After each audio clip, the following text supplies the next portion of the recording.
We are live, coast to coast, border to border on iHeartRadio today, and we have our good, close, personal, longtime friend, Mr. Frank Minuccio, with us today. And the incredible Dan Perkins is with us from Dan Perkins Media. IQ will join us here in just a few. But Frank, one of the things that I noticed over the weekend, which is, I don't know why people are cheering for this, but I noticed over the weekend that everybody was, because they hadn't heard from Donald Trump in a few days because he was taking time off, everybody thought the guy was dead. All wish he was dead. All wish he was dead. Have we just gotten to the point where he's so loud and so vocal all the time that if you don't hear anything out of the guy, you're like, oh my God, he died? Is that what you're getting out of this, Bernuccio? Well, I think Dan put his finger directly on the issue. This is wishful thinking on the part of the left. They haven't been able to make any headway against him. He's still Yeah. popular. Um, they haven't been able to respond to any of his policies. He's backed them into a corner. So now the Democratic Party is a party that supports violent crime. It's the party that supports open borders. It's the party that seems to support America's enemies as opposed to our friends. So this was wishful thinking on their part. And of course, it's totally contradictory because we hear from the left and their commentators that the guy is all over the place. He never shuts up. He's never not talking about some issue. And then he takes a weekend where he's not quite as vocal. And of course, we hear that he's dead. What utter nonsense. Dan, Yes, sir. your thoughts on this baby? I absolutely agree with Frank. You reminded me. I was listening to what Frank was saying. It reminded me of I think, and you correct me if I'm wrong, Frank. H.R. Haldeman, who was telling Nixon, "You're on too much. We've got to take you off the air, out of the, calm you down, and not give you so much publicity." Was I pretty close to that? I know that happened, but I don't know if it was Haldeman or not. But you're right. He's constantly he's a perpetual motion machine, and it reminds me, however, of a question I've been meaning to ask you, Frank, about for a long time. It appears that Democrats have adopted a policy that whatever position Donald Trump takes, they take the other side. Yeah. And with no concern as to what the ramifications might be to the party, to the reputation of the party, the support from the rank and file. It's you've got to disagree with Trump, and you cannot ever give him 1 inch at all on anything. There's two parts to that, and you're absolutely right, Dan. There's two parts to that, though. One, of course, is Trump derangement syndrome. If Trump, as he said on a number of occasions, if he cured cancers in Macy's window, the headline in the New York Times would read, "Trump puts medical workers out of a job." That's part of it. The other part of it, of course, is the progressive extremist toehold, or perhaps stranglehold is a better phrase, in the Democratic Party is such that rational positions that Democrats themselves would have taken a decade or two ago are now opposed by the current progressive Democratic Party. Open borders, clearly a nonsensical concept, but the Democratic Party opposes it. Strong national defense, obviously, the strong national defense policy is opposed by the Democratic Party. So these are the two factors that lead to the Democrats to take those what we call 95-5 positions, where despite the fact that 95% of the country is in favor of the Trump position, they are going to be opposed to it. I agree with you. I think that's a keen insight. I look at it and I wonder. I've always wondered about the Democratic Party, and in specific, I've always wondered And not many people talk about it, but I've always wondered why, no matter which network you watch, ABC, NBC, CBS, New York Times, Washington Post, virtually the same words are used on all of the networks. So I've often wondered, who's the master scriptwriter? Who is the person that sends out the press release that says, this is the message of the day? And they all follow in suit and read it almost verbatim. Who is that person, Frank? Well, it's a great observation, Dan. You're absolutely right. I don't know who the person is. I suspect it varies from year to year. Whether it's a Jim Carville in the past, whether it is a Rahm Emanuel in the past, who it is now. It's an open question at this point. Perhaps George Soros, who knows? Um, but it points out to an extraordinary difference between progressive Democrats and conservative Republicans. I've been to CPAC. I've covered the event live on a number of occasions, and one thing I found is that trying to pull conservatives together on the same message is about as successful as trying to herd hats. It's just not going to work. They're too independent minded. On the other hand, Democrats on the left seem to feel comfortable with being put into a collective bind where they were all set the same marching orders and happily go along with them. So, and it's a real difference. And I think to some extent, it gives the left a lot of power, but on the same hand, it reduces their credibility because, Dan, you're absolutely right. You hear the same thing over and over again from every Democrat outlet, and most of those media outlets are, in fact, Democrat outlets. Right. And I was reading today about a Pew Research study that just came out, and I have to say I was shocked about it. They did a poll of like 5,000 Democrats, and they were trying to get a hold of Democrats who were traditional middle of the road Democrats, not the far left. And they found that like 63% of the mainstream Democrats support the direction of the party going today. 63%. Let me That, respond to that a bit. I think there's something else going on there. Um, Obviously, living in New York City, I come up against a lot of Democrats, socially, politically, uh, in business. The difference is Republicans seem to feel that it is a strength to bring a different perspective to the party leaders at times. mhm. They are free to say, you know what, on that issue, I think you're wrong. We just have to look, for example, at the differences of opinion on something like Ukraine in the Republican Party. Democrats feel it's an act of disloyalty, almost of treason to the party leadership to say, you know what, you're wrong on that issue. So I think even when Democrats believe that their party leadership has taken a wrong turn, they are loath to say that in public. But let me just react to what you just said and ask you a question. Who's the party leadership? Is it AOC? I think the party leadership is probably none of the above that we've discussed. The Democrat Party is a wholly owned subsidiary of a bunch of very powerful, rich donors, whether it's Tom Steyer out in California, Alex Soros, now the guy who runs the Soros Foundation, the Open Societies Foundation. I think it's people like that who unfortunately are extremely hard left, and I think they call the shots for the Democratic Party.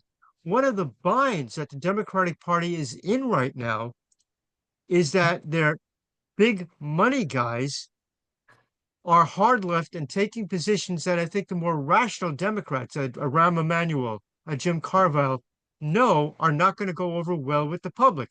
But that's where the money is. And, as has been said before, Democrats follow the money. Yeah, Well, but and something else that and I don't know if this has changed, but I know about 2 months ago the Young Turks were talking about some of the big name Democrat donors are not giving as much money to the Democrats as they were before because they're afraid they're going to incur the wrath of Donald Trump, and they're business people, so they're worried about their businesses. Right. So that's also another situation that is out there. They Yeah. don't they're worried about their businesses, so they don't want to spend their money on things that may not benefit their businesses. Right. Right. I wanted to ask Frank a question, if I might. Yes, You know, go ahead, Dan. when you look at what's going on in Washington and you see the billions upon billions of dollars that's being recaptured, um, if I was Clarence Thomas and I see all these things that I have to look at, all of these emergency orders and emergency appeals and the regular appeals, his job's gotten a lot tougher. He has to spend more hours, more time than he signed up for. You know, he signed up for 6 or 8, 10, maybe 12 cases a year, and he can do that in a week. I mean, it's there is the pressure getting to do you think, to the judges about the workload and how they don't really have a lot of time to ponder their decisions. They're relying, my guess is they're relying more and more on their clerks than ever before. Well, I don't want to disillusion you about how the judicial process works, Dan, but I tend to think in just about every courtroom, it's clever clerks that are actually writing most of the decisions, and I think that applies to the Supreme Court. And though don't want to expand beyond the 9 judges of the traditional Supreme Court, I don't think expanding the number of clerks that they have and researchers that they have is a bad idea at all, and one that might prove necessity. Um, one of the big decisions that's coming up, of course, is the appeal about whether the president has the tariff power that he has. If the president loses that case, the United States is going to go from being in the black to being deeply in the red. Not that we're in the black totally, but certainly we're improving in terms of our finances. If we lose that tariff decision, we are in for tough economic times in Washington. And are you hearing from your conservative legal friends that they're worried about it? They are indeed. This is a decision of monumental importance that could overturn the entire thrust of the Trump administration, both financially and in foreign affairs.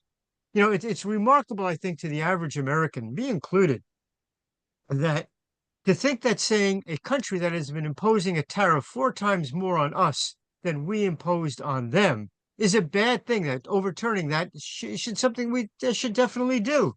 But it has been challenged based not on the concept, but on the fact does the president have the power to do it? Now, I suspect that if in fact the court was looking to go in that direction, that if they were going to rule against the Trump administration, Congress would probably come into some kind of emergency session and, pass a law congressionally, which would do essentially the same thing.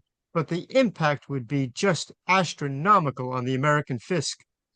Just as we were talking there, my screen came across that the Supreme Court has decided they're going to hear the case on tariffs.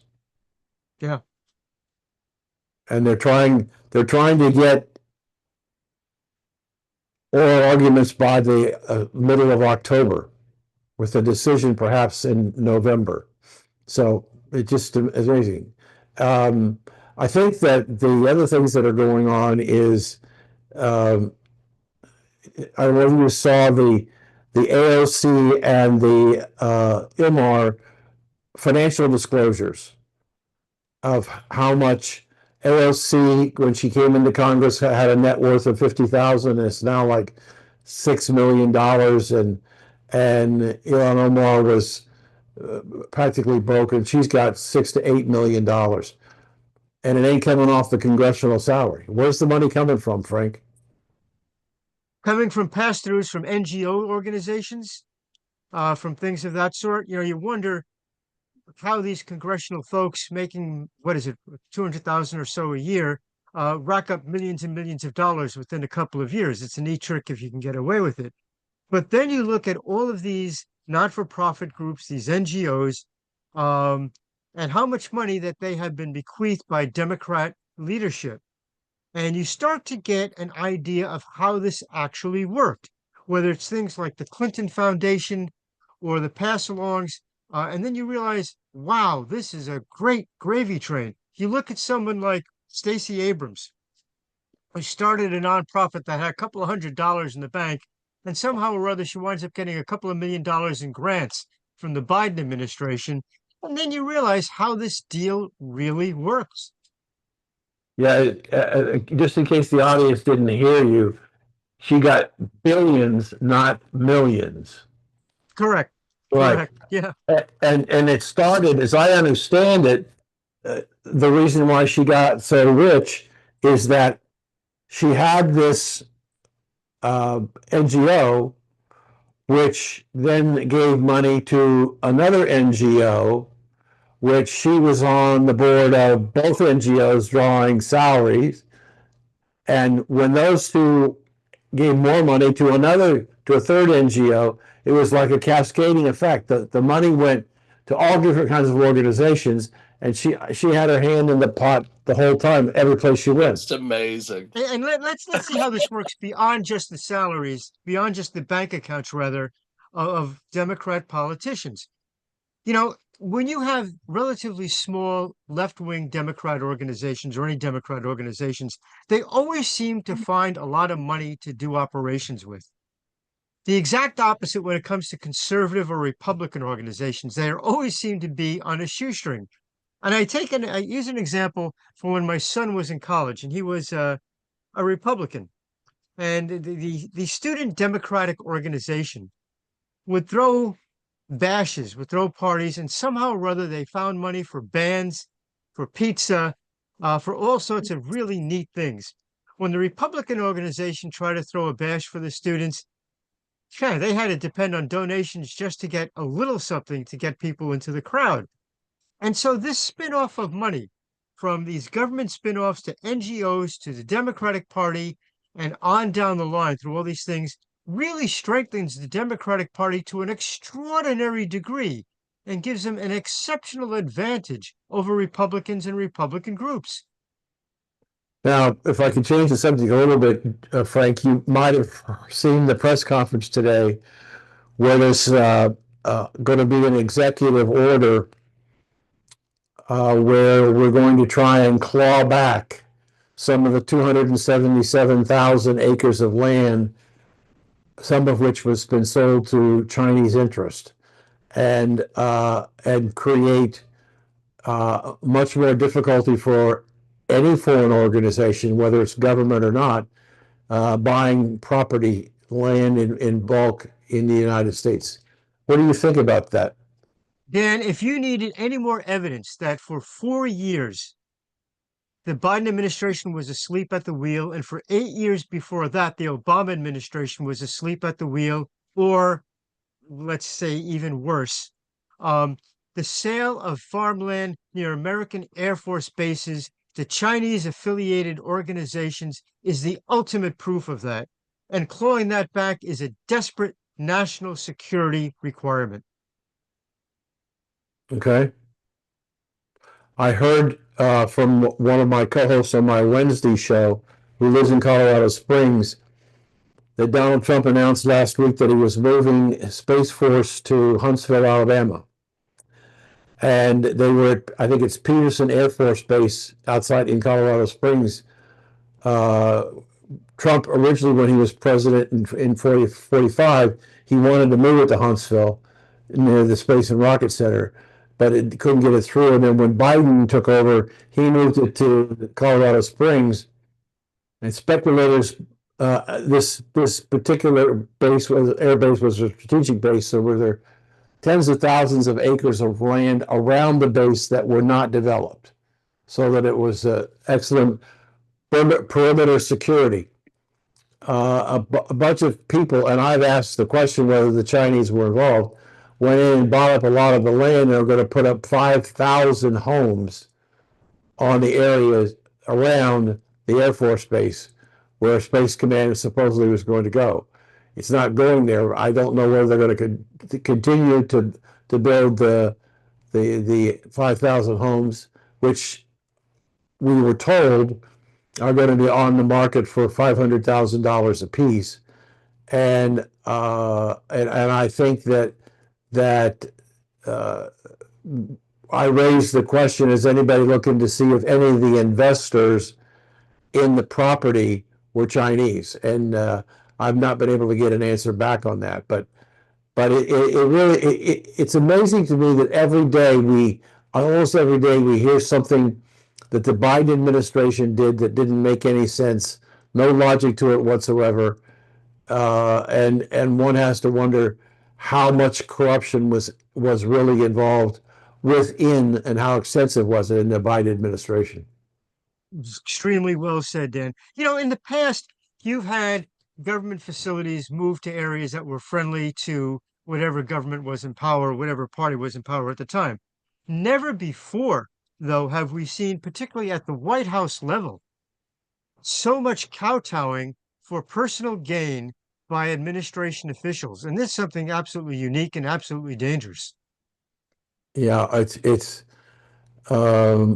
we're still getting more of the story every day, and it's just now there's a Comer last Friday, you may have seen, announced that based on the testimony that of his one of quote Biden's senior officers, who said he only saw, and he used the word and defined what saw meant, Biden twice in 2 years, and one of the C was in the hallway, waved to him. Um, that Comer believes that there were people in the White House, including Kamala, who were signing off on pardons, not Joe Biden. And I think future historians are going to look at this as a coup, and they're going to marvel that it got away, that the Yep. Biden administration or the people behind Joe Biden got away with so much. It's absolutely remarkable. I agree. So IQ, you've been sitting here listening to all this. What kind of comments or questions do you have for the great Frank Vernuccio? Well, I thought they were talking about Venezuela. I didn't know they were talking about America. I mean, this level of corruption, honestly, I'm amazed. I'm not surprised. Don't misunderstand me. With the corruption of the left wing and the Democrat Party, it's not a Democrat Party. First of all, it's not a Democratic Party. It's a fascist party. It's a communist party. What are we going to do about Zohran? Dan, I sent you an article. Do you read it?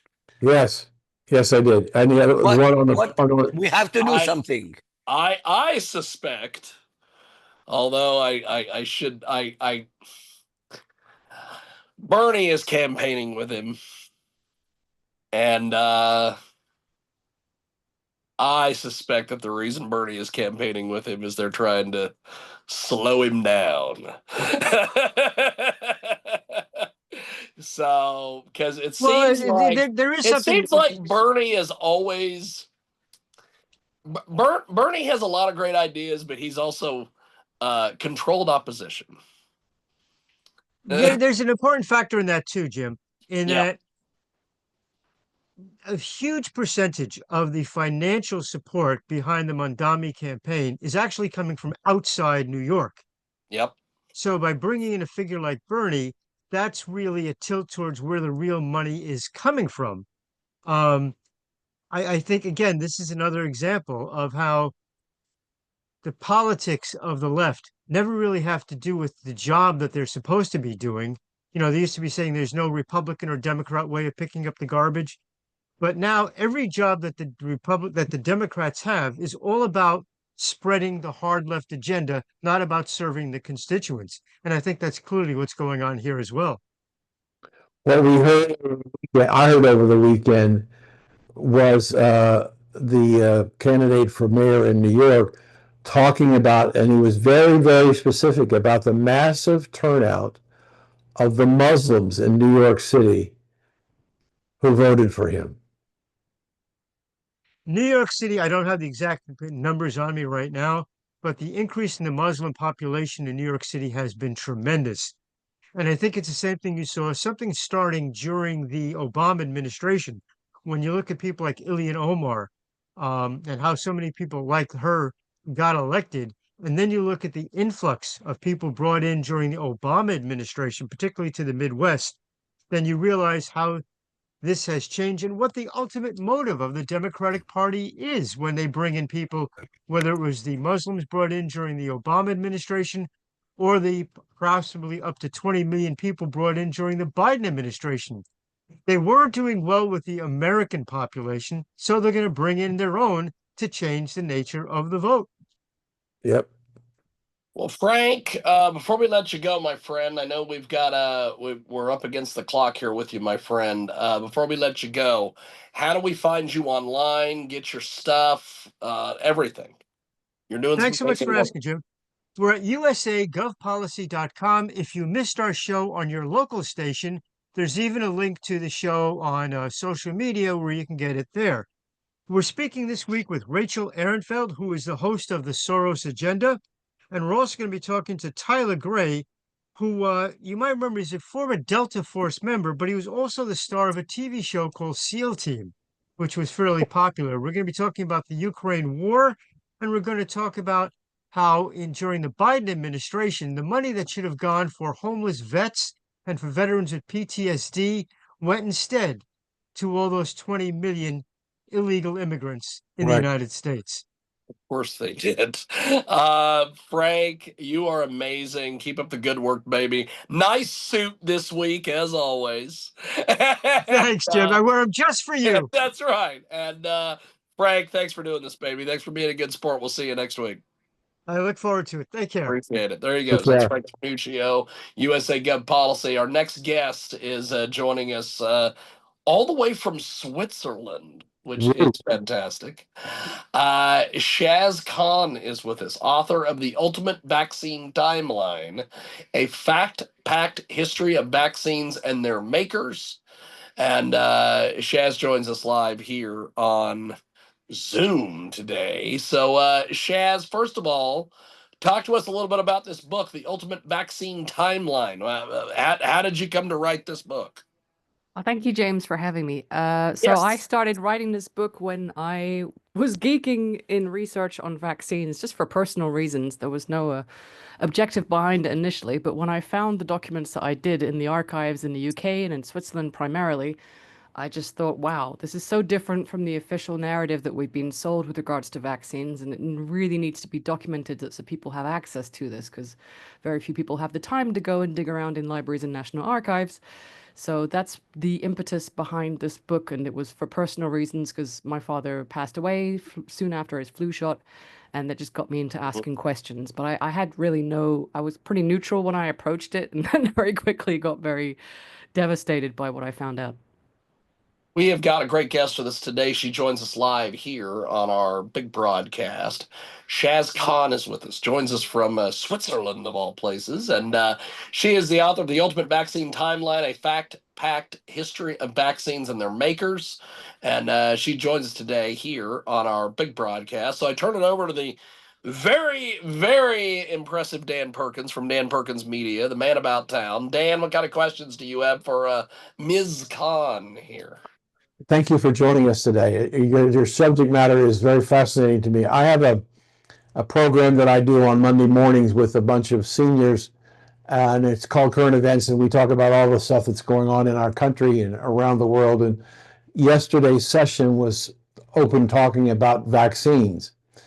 And we talked about whether or not people, children specifically, but whether or not in general, should children be getting the new COVID vaccine. And what was interesting is that the vast majority of the people in the room thought, no, they shouldn't get it, but felt inadequate in trying to deal with it because their reason for saying no is because they no longer trust the FDA and the CDC or the government to tell them the truth about medications. And what did you find? Unfortunately, the loss of trust has been a big reason to a lot of people now steering away from all vaccines in general, especially COVID vaccine. But I would agree that the loss of trust is a huge, huge reason. But then also there is a scientific reason that children were never really at risk for COVID, and there are other ways of preventing or at least treating COVID. And the risks with this vaccine being a new technology and not really knowing what the long-term effects are is very concerning. I wrote a lot of commentaries during that period of time, and one of the things that I wrote that was a little bit controversial is I went back and did the research to determine what was the standard approval process for vaccines under the FDA guidelines, and they are very straightforward. You need at least 3,000 people in the study. You need to do it for 3 years, and then the results have to be peer reviewed. We never did it. We haven't even done it on the new versions. So that we were misled, we were lied to, we were manipulated through fear, and it was probably, for our education system in the United States, the biggest public policy fiasco in the history of our nation. And yet, we're supposed to stick out our arms and take the needles. Yeah. Well, this is the same case that we had in Switzerland. That was the biggest public health campaign that we've ever experienced. I think the last one would have been polio. Maybe measles, MMR when it first came out. But yeah, we had the same issues here in Switzerland. And as you said, what the usual process of approval for vaccines was not respected, but obviously it was under this Emergency Use Act. And that's, I would guess, why also they were trying to make sure that alternative therapies like ivermectin or hydroxychloroquine were very quickly crushed from the outset, because they wouldn't have been able to give an emergency use authorization to this vaccine if people had been treating COVID with ivermectin and with hydroxychloroquine. And the same thing in Switzerland. Like we had, how there was a global playbook, regardless of what the epidemiological situation in each country was very suspicious. It was kind of like a one world health policy. And as you said, I mean, there are also other vaccines. It's not just the COVID that have necessarily been able to get accelerated approval with less than 3,000 people studied and for less than 3 years. There have been other vaccines that have been approved fast. But now what's concerning about COVID is, with all the safety issues that have been highlighted, we still are approving new vaccines. It's being given something like the flu vaccine status, where they don't actually have to go through testing in people anymore. They can just go through animal studies, and really on the bare minimum. And we're talking about, just a few dozen animals, usually mice. And now it's being given this kind of free pass, I want to say. And we have exactly the same situation here in Switzerland. The only difference we had in Switzerland is we didn't have any official mandates. We had coercion, just like in many other countries. And a lot of frontline workers did lose their jobs because they had the choice of getting regular PCR tests or the vaccine. The vaccine was free, and the PCR tests here in Switzerland cost about $150, which they had to pay out of pocket. So obviously the choice is very quickly made. So that's what I would say, coercion. But so we didn't have mandates, but we still had exactly the same situation. And it's quite concerning to know that there is still no questioning. I mean, the ACIP have now got a working group. They're updating their terms of reference and trying to get to the bottom of a lot of these issues, like the DNA contamination, endotoxins, and all the rest of it. But it's like this should have been done several years ago already. But I guess better late than never, eh? Well, I'm curious about the people of Switzerland, in the sense of the significant, and the last number I saw, and it's been a while, about 90% of parents are not allowing their children to get vaccination or get vaccines, because, as we said earlier, they just don't trust the government or the CDC or the FDA. Is that same distrust in Switzerland now? It is, but probably not to a same extent, because we didn't have mandates. So nobody, especially children, didn't feel obligated to get the vaccine, or parents didn't feel obligated or put under, well, there was pressure, granted, but there isn't that same loss of trust. Switzerland, in general, we have a direct democracy, supposedly. I question it now because of a lot of things that have happened since COVID. But Swiss people in general are still quite trusting of their public health authorities, but it's definitely put a dent in it. So it's affected maybe not 90% like you're quoting for the US, but maybe more like 30, 40%. And what's happening in the schools? Because the concern in the United States, and this has been a much bigger problem than it was in or is in Switzerland. We don't really know. We know we think we know at least 20 million people came across the border illegally. We don't know how many more than that. We think maybe as many as 500,000 children came across the border, but we don't know if it's considerably more than that.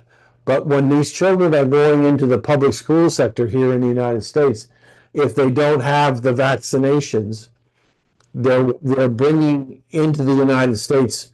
They're coming in with no health records, no shot records, no indication of what medical experience they've had, and the uprising of diseases that we thought we had killed, chickenpox and measles and mumps, rubella, all those things that were gone a long time ago because of the vaccines that we had in the United States are coming back, and it's perceived to be a combination of people, one, who came into the country and are bringing those diseases in, and two, the herd situation didn't work because more and more of American children were not getting the vaccines or vaccinations when they went into schools, and so they're vulnerable. So the level of protection from herd and vaccines has diminished, and we're getting more and more sick children. Well, Switzerland's population is only about 9 million people in total. And we do have also, I mean, less illegal immigrants than you do have in the US for sure. We definitely have a lot of migrants, especially from the Ukraine since the war began again. We've always had a lot of North Africans, Africans in general, but they tend to be adults, not children. There are some children who come in because if they under 18s, they have to be accepted by the Swiss government, so they can't like send them back to their house, send them back to their home country. Sorry. As far as new diseases coming back or these old diseases that we thought had been eradicated by vaccinations, I would dispute that claim in itself. I mean, we may have less measles infections thanks to the vaccination, but chickenpox, even measles to a certain extent, and pertussis, we've noticed that they are still epidemics in highly vaccinated populations. So it's not necessarily just the vaccine coverage that is causing this diseases to come back or to have local epidemics. But I would say it's also a case of, especially in the pertussis vaccine, a case of a vaccine not being so effective, is not as effective as it's sold to be. So I would dispute that claim, but we definitely had the measles scare that you guys had in the US kind of be imported into Switzerland, but not with the same consequences. We didn't have any deaths from measles.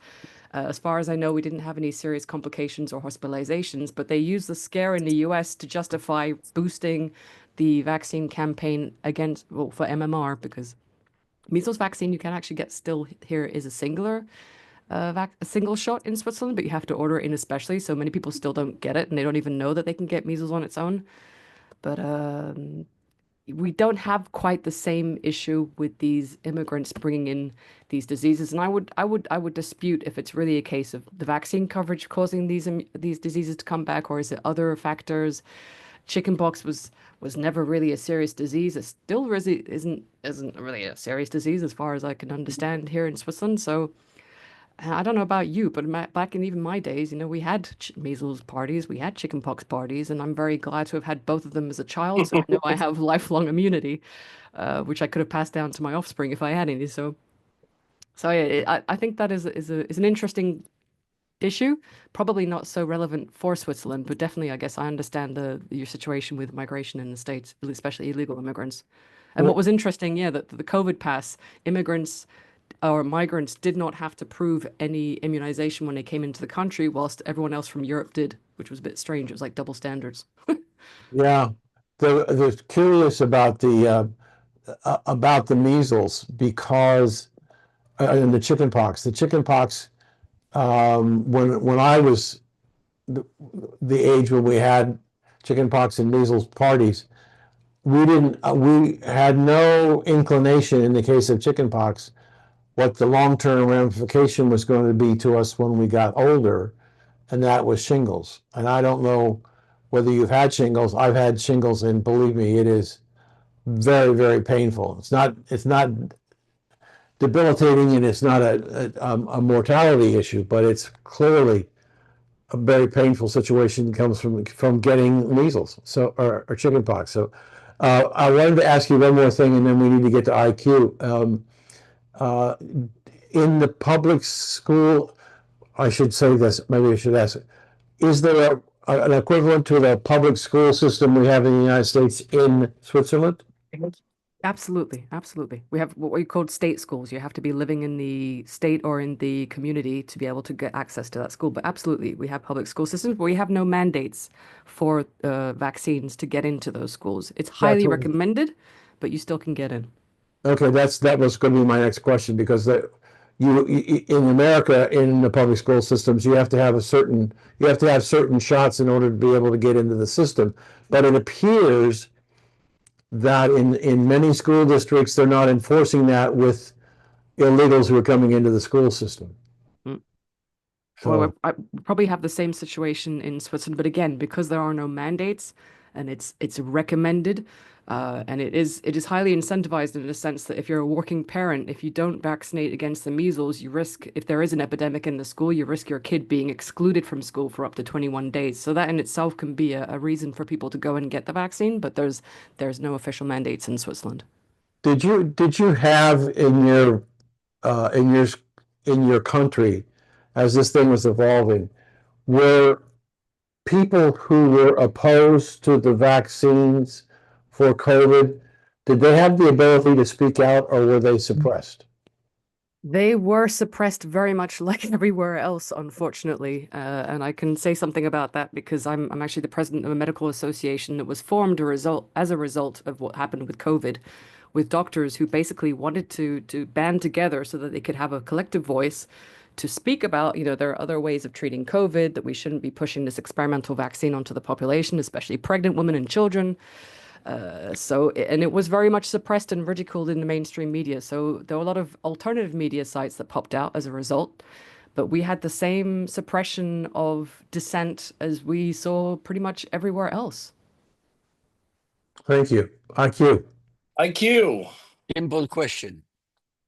Do you agree with Robert F. Kennedy, what he's doing in America? Well, he's doing a lot of things, so I certainly couldn't say I agree with every single especially thing. about vaccines.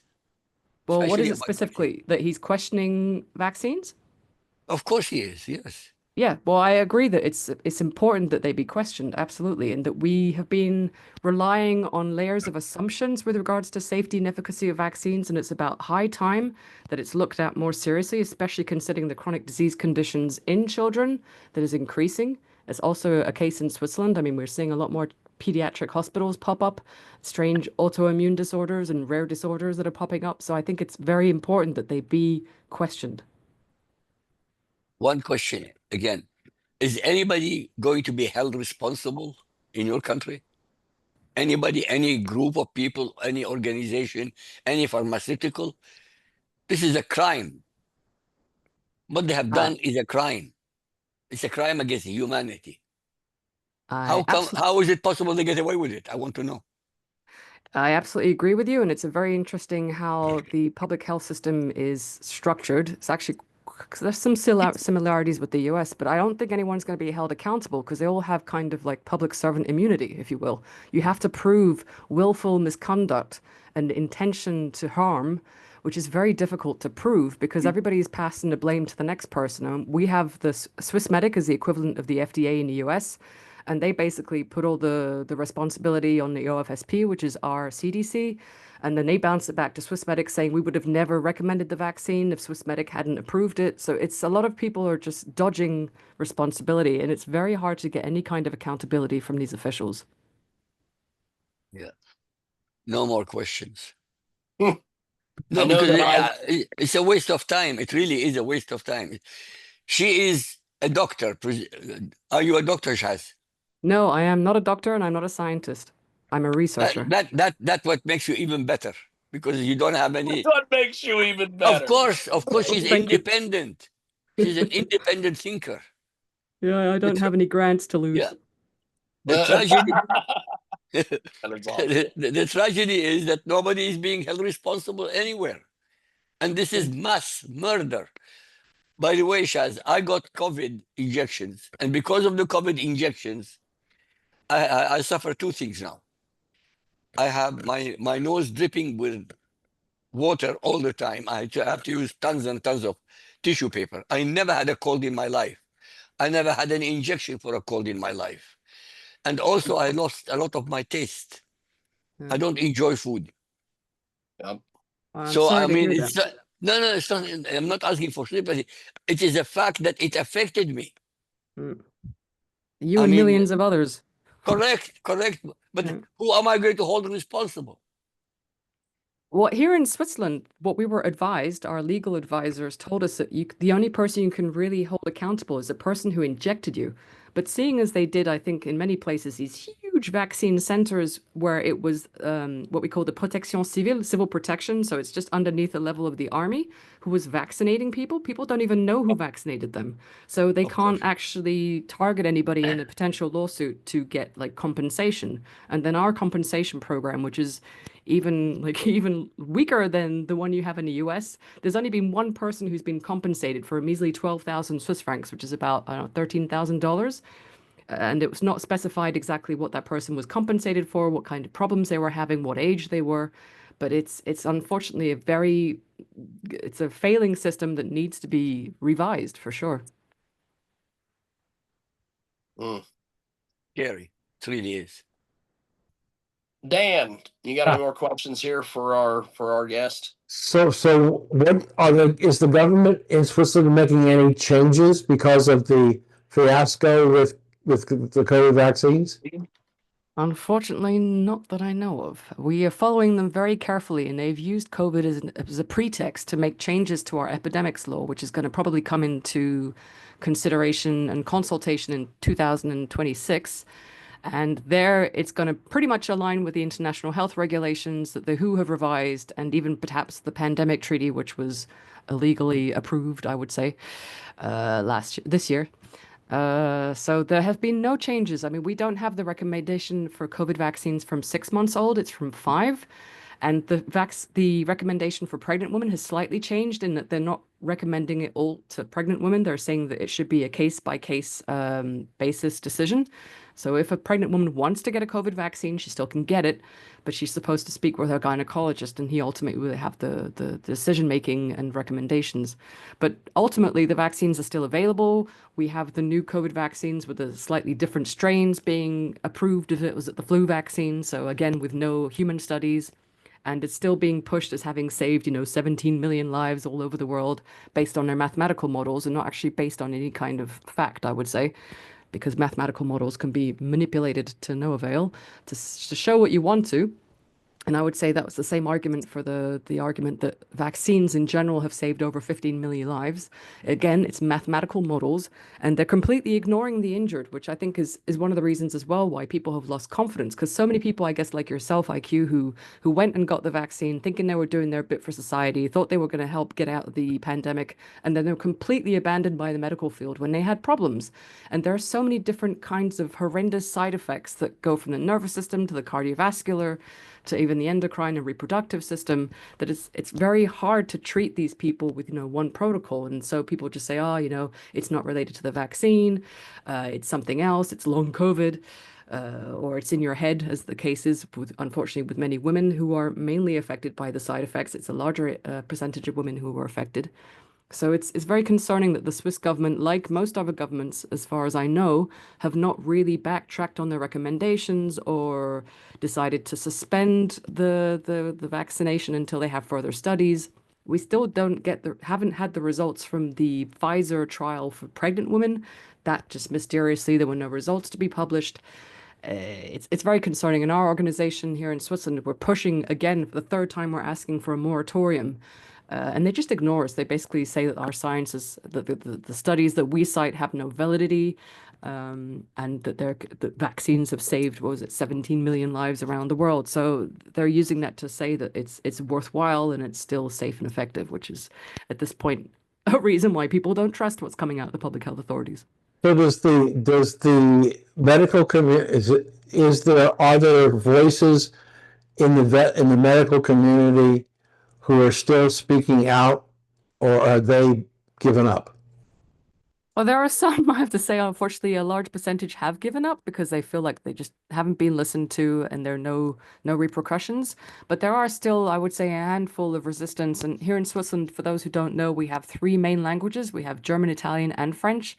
So in every area, there are pockets, more in the Swiss German, where we have a bigger population of medical professionals who are speaking out, who are continuing to stay true to their statements that they already said 4 years ago when the vaccine came out and when, they were suppressing non-expensive, non-patentable treatments.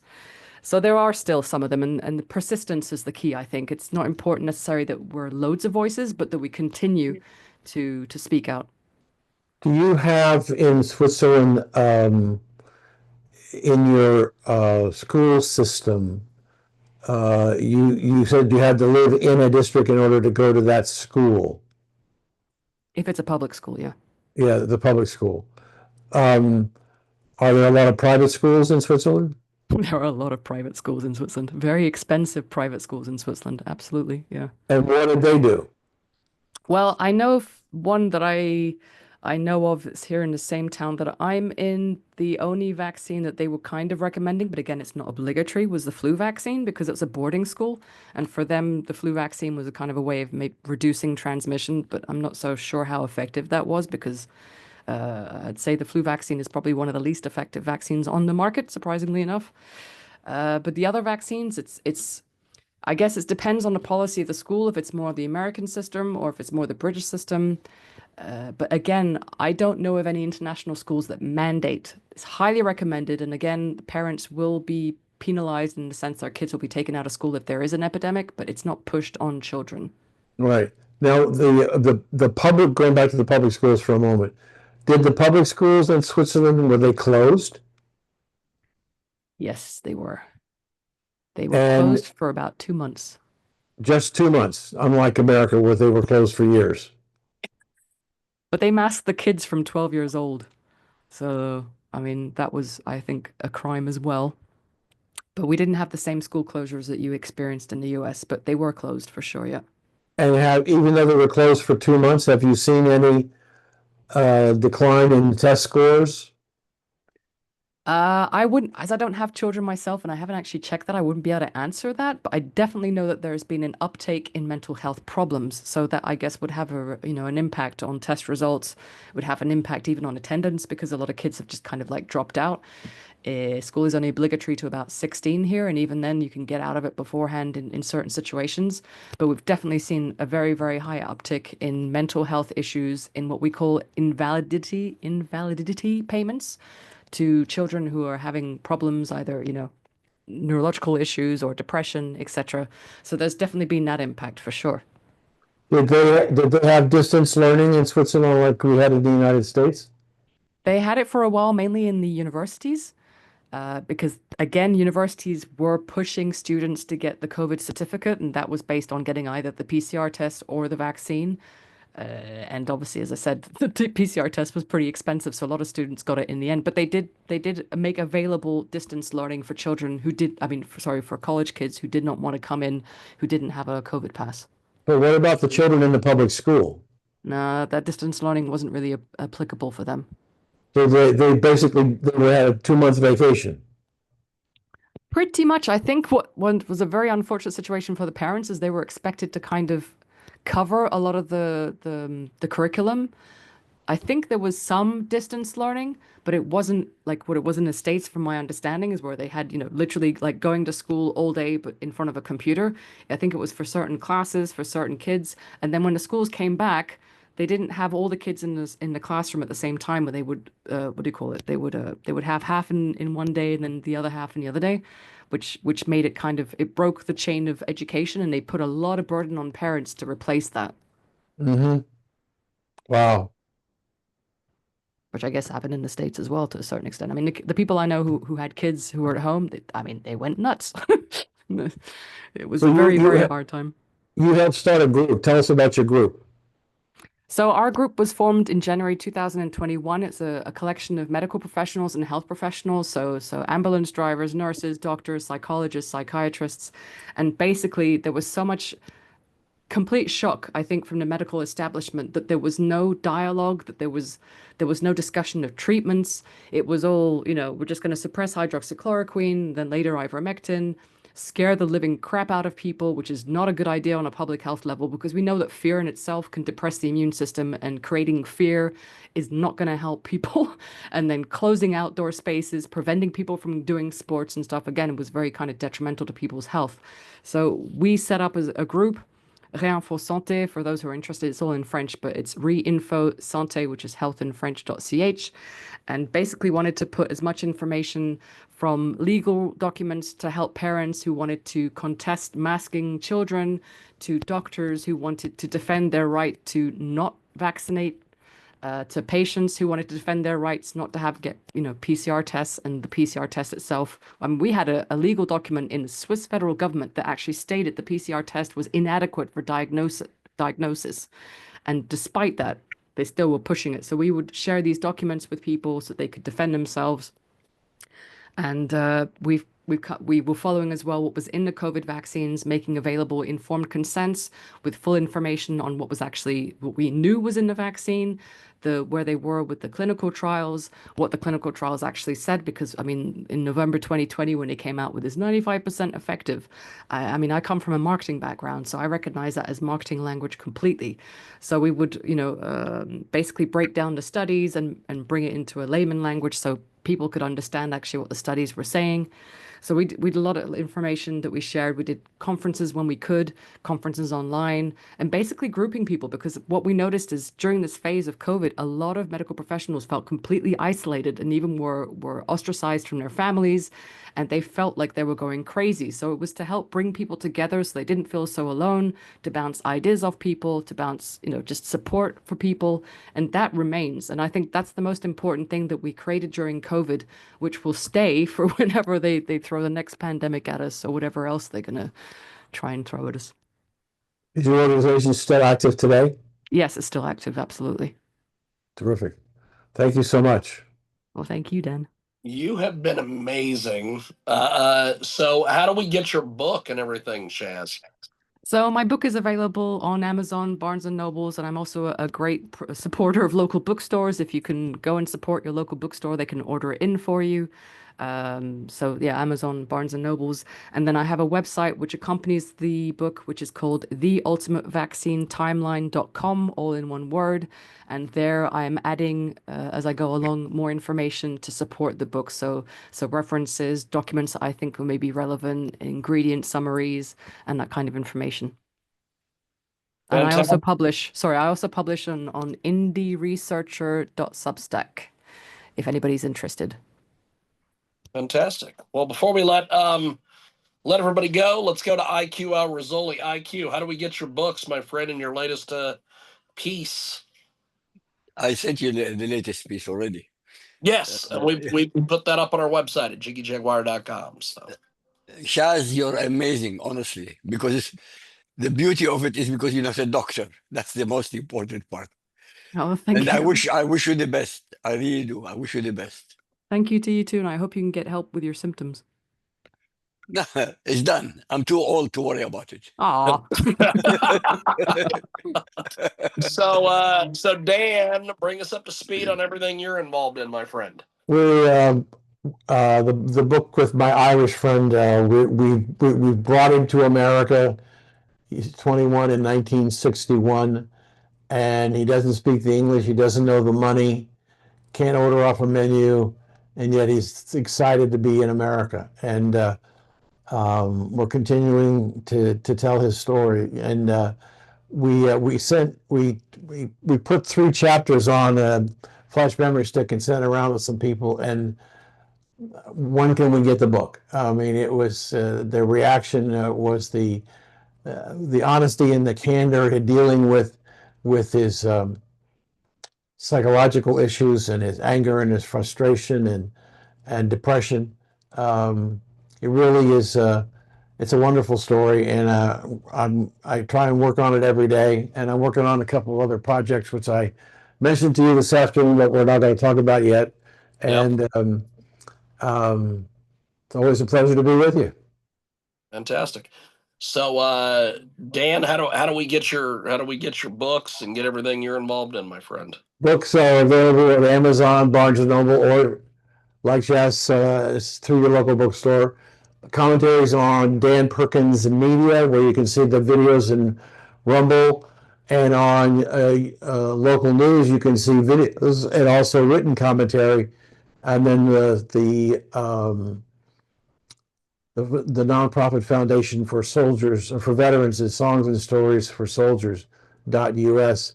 And there was a story that broke today how much money the Biden administration had set aside in the operating budgets for the 4 years that he was there for veterans medical services, which were cannibalized and transferred over to provide medical services to illegal immigrants. Our veterans were left in the cold, and they just can't get a break. And so we're continuing to help whenever we can. It's important, and we have to remember these people who gave up a good portion of their life to support us and protect us. So, Songs and Stories for Soldiers.us. Well, I appreciate everybody joining us this week, IQ. I will talk to you on Thursday. Shaz, it has been an honor and a privilege, and we will definitely talk again. And Dan, I will talk to you next week, my friend. Yes, thank you. Thank you so much. Thanks, everybody. IQ, you still there?